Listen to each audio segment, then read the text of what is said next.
Assalamualaikum warahmatullahi wabarakatuh. Perkenalkan, nama saya Nela Kasih Salsabila dengan NPM 247820656. Pada kesempatan kali ini, saya akan membuat video hands-on mengenai lab session 15 Automate Testing. Nah, pada video kali ini, di sini saya diminta untuk eh, membuat video. Yang pertama, di sini harus menjelaskan penjelasan arsitektur, lalu kita harus mendemokan fungsionalitas aplikasi, lalu bedah kode dan dokumentasi API, lalu running automate testing, dan yang terakhir refleksi. Oke, mungkin kita langsung aja ya pada penjelasan arsitektur. Kita di sini, saya di sini punya bisa dibilang diagram. Di sini uh, saya akan menjelaskan dulu ya sebelum masuk ke demo. Ini saya akan jelaskan terlebih dahulu arsitektur apa saja yang digunakan pada Smart City Issue Tracker. Oke, nah di sini aplikasi Smart City Issue Tracker ini menggunakan arsitektur terpisah ya antara front end, citizen, dan back end. Nah, pada sisi citizen, pengguna ini mengakses front end berbasis single page application yang dideploy melalui GitHub page. Nah, front end citizen ini berkomunikasi dengan back end menggunakan REST API dalam format JSON. Nah, si back end itu dibangun menggunakan Django dan Django REST Framework. Nah, back end menangani autentikasi JWT, permission, pengelolaan laporan, status laporan, serta dokumentasi API. Nah, untuk sisi admin, aplikasi ini menggunakan portal backend berbasis Django template. Nah, di sini admin mengakses halaman dashboard dan report melalui server publik. Oke, selanjutnya ada data user, laporan, status, dan relasi pelapor itu disimpan pada database PostgreSQL. Nah, di sini disimpan dengan nama db_mhs06. Nah, dengan arsitektur ini, citizen dan admin ini memiliki peran yang berbeda. Nah, citizen itu membuat dan mengirim laporan melalui front end, sedangkan admin itu memantau laporan dan mengubah status penanganan melalui portal admin seperti itu. Oke, selanjutnya kita masuk ke demo fungsionalitas aplikasi. Oke, jadi di sini kita akan buka dulu front end publiknya, yaitu kita coba logout dulu ya semuanya. Udah logout. Nah, di sini saya masuk ke portal Citizen melalui front end public yang sudah saya deploy di GitHub page. Kita login aja. Jadi di sini tuh saya punya tiga sebenarnya. Ini lokal ya teman-teman. Ada tiga user dan dua role. Yang pertama ada Citizen 1, ada admin dan Citizen 2. Nah, dua role yang saya maksud itu sebagai satu admin dan yang lainnya itu citizen seperti itu. Di sini saya masuk sebagai citizen satu aja, langsung kita masuk aja. Nah, setelah login itu berhasil, citizen ini dapat masuk ke halaman dashboard. Nah, pada halaman ini, citizen itu dapat melihat laporan milik citizen itu sendiri di laporan saya. Nah, citizen juga itu bisa melihat laporan yang sudah publik di feed kota publik. Dan citizen juga itu bisa membuat laporan baru di sebelah sini. Oke. Selanjutnya kita akan coba membuat laporan baru ya, tapi sebagai draft terlebih dahulu. Jadi kita di sini isi aja nama laporannya, misalnya apa ya? Eh, misalnya pohon tumbang kali ya. Pohon tumbang iya nggak ya? Boleh deh, pohon tumbang. Kategorinya itu bencana alam. Lokasinya misalnya di pasar deh, boleh. Deskripsinya kita isi pohon tumbang menutup jalan. Oke, kita simpan sebagai draft. Oke, nah di sini apa namanya? Kan setelah kita membuat laporan, tadi saya simpan sebagai draft. Nah, di sini si laporan ini masih bisa kita edit, teman-teman. Nah, masih bisa kita edit, masih bisa, atau kalau misalkan sudah pasti, bisa langsung dikirim. Oke, nah selanjutnya di sini saya akan eh, merubah ya, merubah laporannya itu menjadi reported atau dikirim ya. Coba kita kirim. Nah, di sini ada peringatan ya, yakin ingin mengirim draft ini setelah dikirim laporan tidak dapat diedit sebagai draft. Maksudnya gimana? Maksudnya ketika laporan ini dikirim, dia itu tidak bisa lagi diedit laporannya. Jadi dia sudah berstatus reported. Kita klik oke aja langsung. Oke, nah di sini sudah berstatus reported ya teman-teman, yang menunjukkan bahwa laporan itu sudah diajukan dan dapat masuk ke feed publik. Nah, kalau misalkan teman-teman masih belum yakin, bisa buka aja. Nah, di sini terlihat ya bahwa laporan yang tadi kita buat, yang pertamanya sebagai draft, lalu kita kirim, itu dia sudah berstatus reported. Nah, di sini kita sudah tidak bisa lagi nih untuk edit-edit. Nih, beda halnya dengan si kebakaran ini. Ini masih bisa kita edit karena dia draft. Nah, selanjutnya apa namanya? Di sini itu kan ada ini ya teman-teman, ada keterangan oleh Citizen 1. Nah, teman-teman di sini jangan khawatir ketika teman-teman misalkan punya laporan, entah itu mengenai kritik pemerintah ataupun apapun itu, jangan khawatir ketika nama teman-teman itu terpampang di sini.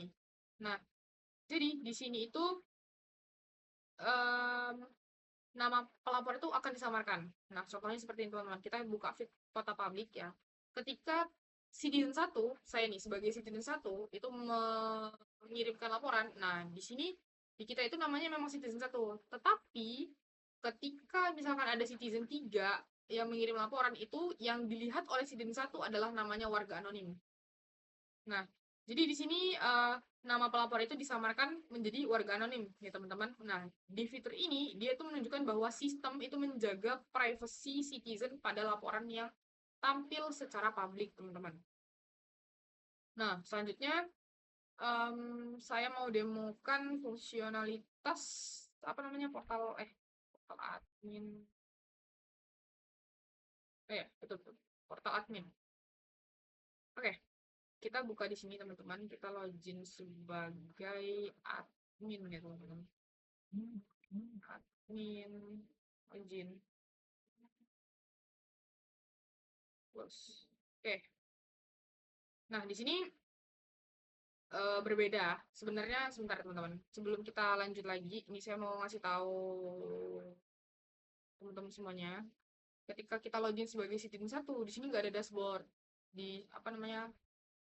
Navbar di sini nggak ada dashboard. Nah, tapi ketika kita login sebagai admin, itu ada dashboard. Nah, memang dashboard ini diperuntukkan hanya untuk admin.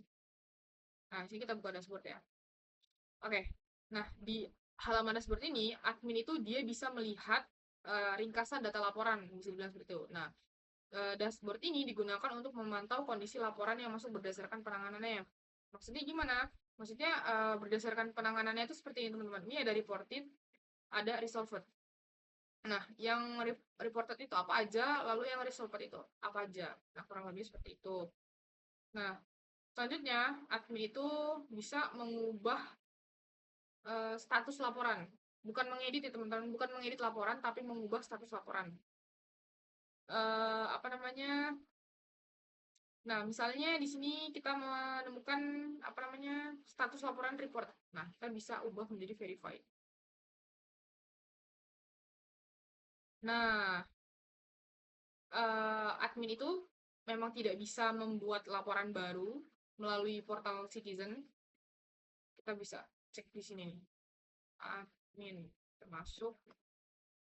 Nah, di sini ada tulisannya mode admin. Admin hanya bisa melihat laporan publik yang sudah diajukan di Citizen. Nah, draft tidak ditampilkan dan admin tidak dapat membuat, mengedit ataupun menghapus laporan. Clear ya teman-teman. Di sini admin memang nggak bisa. Nah, peran admin di sini itu hanya memantau laporan dan mengubah status penanganannya saja. Yang seperti saya bilang tadi, dia hanya mengubah statusnya saja. Oke. Nah, pada laporan yang sebelumnya kan berstatusnya reported. Nah, sekarang kan statusnya sudah berubah menjadi verified. Di sini ini menunjukkan nih bahwa alur kerja admin itu dalam memverifikasi laporan citizen itu seperti apa, seperti itu ya teman-teman. Jadi clear ya, admin di sini itu tidak bisa membuat laporan, tidak bisa mengedit laporan, tidak bisa menghapus laporan, tetapi admin itu hanya bisa mengubah status laporannya saja ketika laporan tersebut tidak dalam keadaan draft, ketika laporan tersebut sudah dikirim oleh pemiliknya. Seperti itu teman-teman, kurang lebihnya. Oke, selanjutnya kita masuk ke bedah kode dan dokumentasi API. Oke, di sini bedah kode ya dan dokumentasi API. Di sini kita buka kodenya. Yang pertama saya mau coba buka apa ya, FJS.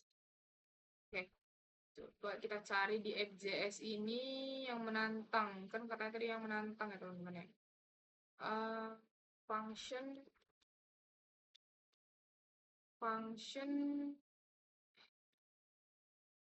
hidden root. Nah, nih teman-teman, ada namanya function hidden root. Oke. Nah, jadi fungsi hidden root ini dia itu mengecek apakah akses token itu tersedia di local storage. Nah, jika token itu nggak ada, jadi pengguna itu tidak boleh masuk ke dashboard dan diarahkan ke halaman login. Nah, pada bagian ini itu merupakan bagian yang sangat penting ya teman-teman, karena diuji pada skenario playwright out 04. Nah, yaitu ketika pengguna membuka dashboard tanpa token, nah browser itu harus mengalihkan rute itu ke login. Maksudnya gimana? Kan ketika kita mana ya, sebentar biar gampang. Nah, di sini kan dashboard ya teman-teman. Nah, ketika misalkan kita mau logout, itu dia harus ke login teman-teman. Nanti saya di akhir mungkin akan bercerita sedikit mengenai slash dashboard dan slash login ini teman-teman. Oke, selanjutnya kita masuk lagi ke kode yang kedua, Out.js. Nah, di Out.js ini juga ada. Di Out.js ini namanya function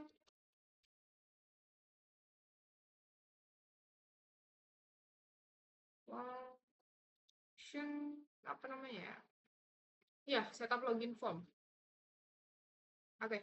Nah, di sini tuh function setup login form itu dia menangani proses login citizen. Nah, username dan password itu dikirim ke endpoint /API/token. Jika loginnya dia itu berhasil, itu backend akan mengembalikan akses token dan refresh token. Nah, token tersebut kemudian disimpan di local storage dan digunakan frontend untuk mengakses data laporannya. Ada satu lagi, ini dari main app. Ya, dari main app view ya, teman-teman. Di sini ada namanya class report view. Kalau nggak, kita langsung aja deh. Kayaknya kita langsung aja ke serializer. Serializer ini ada yang spesial. Kayak namanya warga anonim. Nah, ini ada warga anonim. Yang tadi kita bahas sedikit mengenai warga anonim. Nah, jadi di sini pada serializer ini terdapat logika anonimitas pelapor ya teman-teman. Nah, ketika laporan itu dilihat oleh publik. Nah, identitas pelapor itu disamarkan nih menjadi warga anonim. Kayak misalkan laporan teman-teman itu udah ke-up ke publik. Nah, itu identitasnya itu menjadi, bisa dikatakan ya, yang tadi kata-kata oleh itu, misalkan citizen 1 nih, saya citizen 1, saya kirim. Nah, dilihat oleh citizen 2. Nah, itu pelapornya bernama warga anonim, bukan lagi citizen satu. Tetapi ketika citizen satu melihat laporannya, namanya dia tetap citizen satu. Nah, itu di situ apa namanya punya logika anonimitas pelapor kami.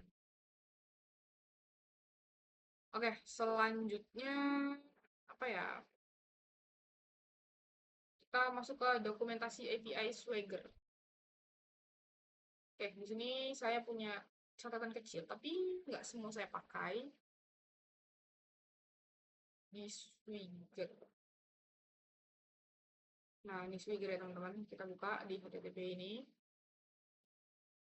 Soalnya kalau saya inget-inget lupa juga teman-teman. Nah, nih Swagger. Nah, di Swagger ini ada namanya post API/token teman-teman. Kita bisa apa namanya? Kita bisa pakai. Kita klik try it out. Kita masukkan apa namanya? Username. Nah, username tadi citizen 1. Nah, untuk si passwordnya itu salah C T Z 1 2 3 4 5. Nah, jadi izin menjelaskan sedikit, post/API/token ini digunakan untuk mengambil token ya teman-teman. Kita coba execute dulu sambil saya jelaskan sedikit. Nah, di sini saya kan menjalankan endpoint post/API/token. Nah, di endpoint ini itu digunakan untuk autentikasi JWT teman-teman. Nah, ketika username dan passwordnya valid yang kita kirimkan seperti citizen 1 punya saya ini, nah backend itu akan mengembalikan refresh token dan akses token teman-teman. Nah, refresh token dan akses token itu yang ini ya teman-teman, yang di bawah sini. Nah, apa namanya, refresh dan akses token itu digunakan oleh front end untuk mengakses endpoint yang membutuhkan autentikasi, kurang lebih seperti itu teman-teman. Di sini kodenya 200 ya, kalau dari itu dia berhasil. Di sini sudah keluar juga tokennya, refresh dan akses token. Oke, selanjutnya kita akan menjelaskan running automate testing teman-teman. Di sini saya mau membuka Windows PowerShell dulu.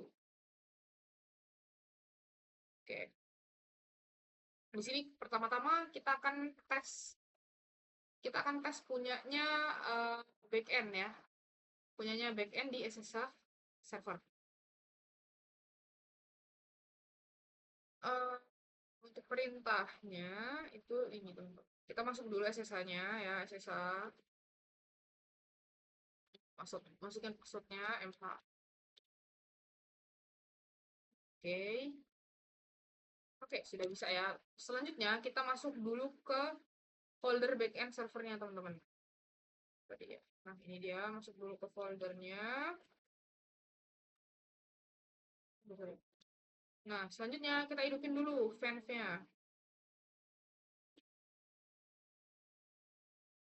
Oke, setelah sudah, kita jalanin tesnya teman-teman.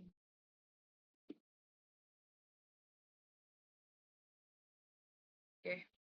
Nah, di sini tuh ada 45 tes ya teman-teman. Nah, ini ada found 45 tes. Kita tunggu aja. Ini memang membutuhkan waktu yang lumayan, lumayan lama, bisa dibilang seperti itu. Karena 45 tes dia. Oke. Kita tunggu dulu deh sampai dia hasil di bawahnya itu apa ya teman-teman. Saya mau cek juga base-nya apakah sudah. Oke. Base-nya si jalan ya, base-nya si jalan. Tunggu aja dulu di sini.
Oke, di sini sudah keluar ya teman-teman, 45 tes. Run tes 45 tes in. Oke, yang artinya di sini pengujian backend itu menunjukkan 45 tes yang berhasil dijalankan dan seluruhnya itu berstatus oke. Artinya tidak ada tes backend itu yang gagal gitu ya. Nah, apa namanya, skenario backend itu em, sesuai di lampiran ya. Di lampiran itu di sini teman-teman, di lampiran. Nah, di sini sesuai pengujiannya. Ini yang backend itu ada out 1 2 3, brief 1 2 3 4, WF 1 2 1 2 5 3 4, F1 FT 1 2 3 4. Lumayan banyak ya teman-teman. Nah, di sini kelompok out ini digunakan untuk menguji autentikasi JWT. Lalu kelompok priv itu digunakan untuk menguji privasi data dan penyembunyian identitas pelapor. Lalu kelompok WF ini itu digunakan untuk menguji workflow status laporan, baik dari sisi citizen maupun admin. Lalu kelompok FT ini digunakan untuk menguji validasi CRUD, seperti pembuatan laporan valid, validasi file, validasi description, dan input script XSS. Oke, selanjutnya di sini saya akan melanjutkan running automate testingnya itu pada front end ya teman-teman. Nah, tapi di sini saya mau menyampaikan terlebih dahulu. Di sini saya melakukan tes front end-nya itu di lokal. Kenapa saya melakukannya di lokal? Itu karena eh, server itu tidak menyediakan NPM dan Node.js. Nah, eh, tes itu saya jalankan menggunakan mode hidden ya. Tes dijalankan itu menggunakan mode hidden agar browse itu terlihat seperti proses pengujian ya teman-teman. Oke, kenapa tidak menggunakan SSH seperti penyanyi si backend? Karena servernya tidak menyediakan npm dan tidak menyediakan Node.js. Jadi kita menggunakan lokal aja. Jadi kita buka lagi PowerShell. Jadi kita harus menjalankan 3 nih. Kita menjalankan front end, back end, dan tesnya. Sini saya udah punya. Nah nih ya, kita masuk dulu di back end. Harus ngidupin dulu back end-nya seperti apa.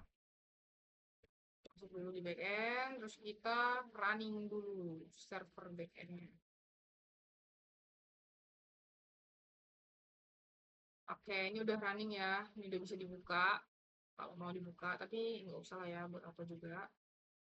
Terus yang kedua itu front end. Ini yang di lokal ya, yang di sorry. Yang di apa namanya? Public tadi kan udah kita buka. Oke, terus masuk ke perintah untuk running. Aduh, sorry. Running front end lokalnya. Oke, ini udah running. Yang terakhir itu untuk tes apa namanya? Untuk tes playrate hidupnya.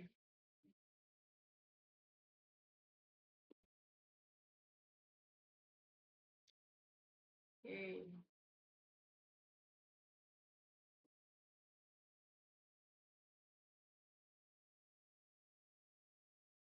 Nah, ini tesnya itu dia bisa melihat web, cuma dia secara cepat ya, teman-teman.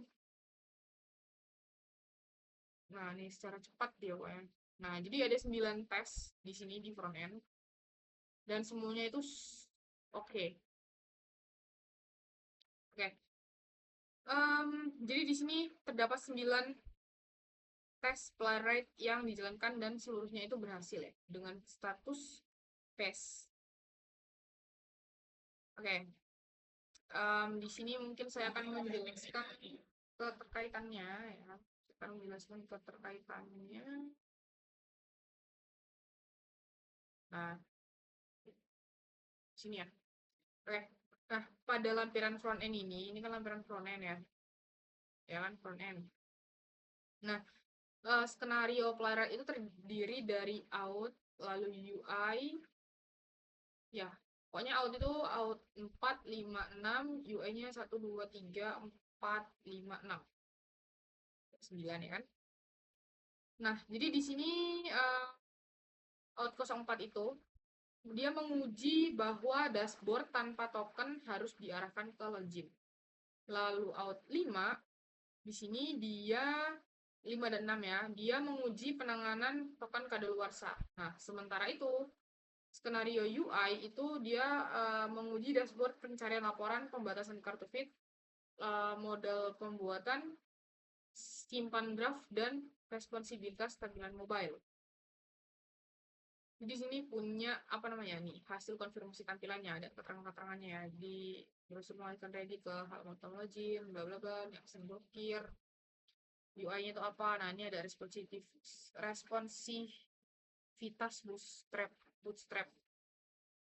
Oke, mungkin yang running automate testing sudah kita jalankan ya, tidak ada yang fail, yang backend tadi 45 berhasil, lalu yang frontend ada 9 juga berhasil.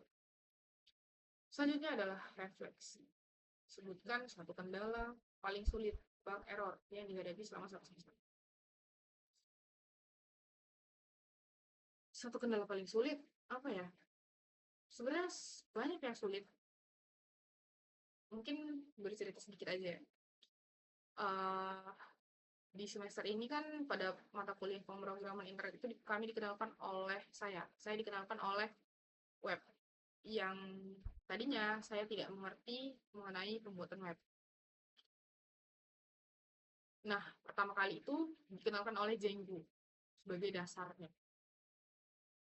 Di situ memang saya baru pertama kali mendengar kata-kata Django, dan di situ saya harus explore dong mengenai Django itu apa. Tapi di situ bukan sesuatu apa ya, kendala yang paling sulit, itu bukan. Selanjutnya itu kita dikenalkan oleh web front end dan back end, bagi menjadi dua. Nah, itu juga saya baru tahu.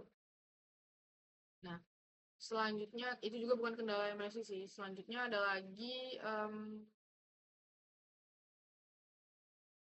pada saat proses deploy. Nah, pada saat proses deploy ini saya tuh udah pernah deploy. Nah, tapi di tengah jalan nggak tahu kenapa akun publik saya itu malah terisi punyanya orang lain. Nah, di situ kan karena dia udah masuk ke server ya, masuk ke SSH, itu saya bingung untuk gimana cara ngembaliin web saya. Itu sih salah satu kendala yang paling sulit. Salah satu ya. Berarti kendala saya bukan satu doang yang sulit. Salah satu. Tapi sekarang web saya udah bisa sih, udah bener lagi. Nah, terus ada lagi, yaitu pada saat apa namanya? Pada saat deploy udah. Oh, pada saat ini nih, menyelaraskan front end SBA, back end APA. Nah, jadi apa namanya? Aplikasi itu kan yang pada saat aplikasi masih berjalan di lokal itu kan konfigurasi itu kan lebih mudah ya. Kita masih bisa ngotak-ngatik lewat CMD, masih bisa ngotak-ngatik. Pokoknya gampang deh menurut saya. Nah, tapi setelah si aplikasi itu dipindahkan ke server publik, itu dia ada beberapa kendala kalau di saya. Nah, jadi kayak database-nya itu kan berubah gitu kan, yang tadinya pakai password saya, pakai PostgreSQL, sekarang beda gitu kan, menjadi si public gitu. Nah, terus konfigurasi dan lain-lainnya juga. Nah, terus juga ada mix konten. Ketika front end GitHub itu menggunakan HTTPS mengakses backend yang HTTP. Nah, selain itu juga saya sempat mengalami kendala pada routing SPA. Nah, pada halaman dashboard, nah yang tadi saya bilang yang slash dashboard dan slash login itu kan saya mesti tes sedikit. Nah, pada halaman dashboard itu tes saya yang di front end itu sempat gagal itu lebih kali dari 10 kali percobaan. Itu masih di lokal ya. Memang masih memang ngetesnya di lokal sih. Itu lebih dari 10 kali itu gagal. Di nomor satunya aja yang di musiknya nggak ya? Oh, yang di sini nih. Portal modul 1 ini dashboard tanpa token menampilkan from login. Nah, ini gagal nomor 1. Nah, 2, 3 sampai 9 ini berhasil. Tapi nomor 1 ini gagal terus. Nah, kenapa dia bisa gagal? Karena setelah saya cari tahu, ya, saya cari tahu juga menggunakan AI. Saya cari tahu itu ada kode di sini nih, di mana ya? Di Out.js. Itu pokoknya di Out.js. Nah, itu tuh harusnya dia pakai slash login, tetapi dia tuh malah ditekankan di slash dashboard. Nah, jadi di situ pas pengetesan itu punya saya error terus, gagal terus. Nah, apa lagi ya? Udah situ aja. Nah, banyak ya kendalanya ya. Nah, dari kendala-kendala itu tuh saya belajar sih. Saya bukan belajar sih, ya belajar sih, belajar. Saya belajar deployment itu bukan hanya memindahkan kode dari lokal ke publik, tetapi juga memastikan konfigurasi dari backend, frontend, database, autentikasi JWT, dari permission, dari segala macamnya itu harus berjalan dengan benar, harus berjalan dengan baik. Pokoknya yang kalau dibilang kendala yang paling sulit itu saat kita pindah dari lokal ke publik itu sulit menurut saya. Apalagi pada saat di publik itu ada yang error ataupun ada yang kayak web saya tadi bisa-bisanya ketimpa sama webnya orang lain. Itu menurut saya benarnya lumayan sulit sih. Mungkin itu aja sih kalau untuk kendalanya. Eh apa lagi ya? Untuk kendalanya udah sih itu aja lah ya. Eh Gini, mungkin cukup sampai di sini saja video hands on dari saya mengenai tugas lab 15 yaitu automate testing. Apabila masih terdapat banyak kekurangan dan kesalahan pada saat saya tag video ini, saya mohon maaf. Saya akhiri. Wassalamualaikum warahmatullahi wabarakatuh.